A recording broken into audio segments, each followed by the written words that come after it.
Hello, welcome back to my channel. I'm Sanjit. I've been writing and sharing my thoughts around APIs and API gateways for quite some time now. I thought to make a series around different API gateways available in the market. In each episode of this series, I will take up one API gateway and do a quick walkthrough of it.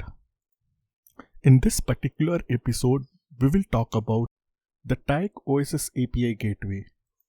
The way I have structured this episode is first I talk about its high-level architecture, then install the API gateway, followed by onboarding an API to it and verifying the same.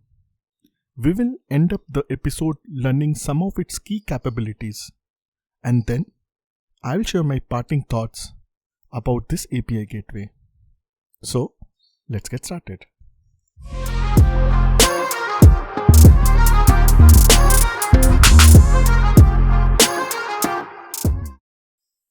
Let us first understand the high-level architecture.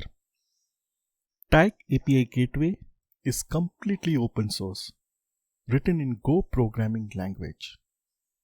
It has just one dependency, as you could see from the screen, which is Redis. Redis is an open source, in-memory data structure store used as a database or cache or as a message broker. TAG API Gateway uses Redis to store tokens, OAuth clients, and leverage it for performing many things such as caching, rate limiting, and temporary analytics storage. If you are deploying TAG in a cloud provider, you can very well swap this instance of Redis with a cloud managed service that's completely supported.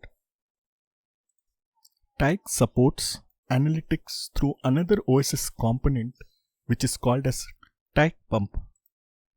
It is called as TAG Pump because pumps analytics from a Redis instance to MongoDB. MongoDB is not the only backend which can be used for analytic purposes. You can use Splunk, Grafana, Datadog, Kafka, Prometheus, Elasticstack, and many more. Multi-region on-premise is the recommended deployment for enterprise. MDCB, Multi-Data Center Bridge, which allows to manage multiple TIG gateways through a single plane of class. As you can notice, the Redis instances sits next to the gateways. These instances are completely ephemeral. They receive all updates from the primary Redis instance through PubSub pattern, and they can operate even if the master control plane goes down. Let's now see how to install TAG API Gateway. We will start this by first installing its only dependency, which is Redis.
Now let's learn some of the key capabilities of Tyke API Gateway. Features that it supports out of the box includes access control, rate limiting, analytics gathering, support for middleware written in Go, Python, JavaScript, Lua, or any gRPC supported language. It can be scaled horizontally and vertically. The OSS gateway is headless, meaning it must be managed through APIs. There are programmatical APIs available to manage the gateways. Well, let me now conclude this episode with some thoughts and experience I had with this API gateway. First, let me be very frank here. I haven't really been able to play around with any of the default or custom plugins supported by this gateway. In theory, it sounds quite similar to how other popular API gateways in the market are supporting extension points.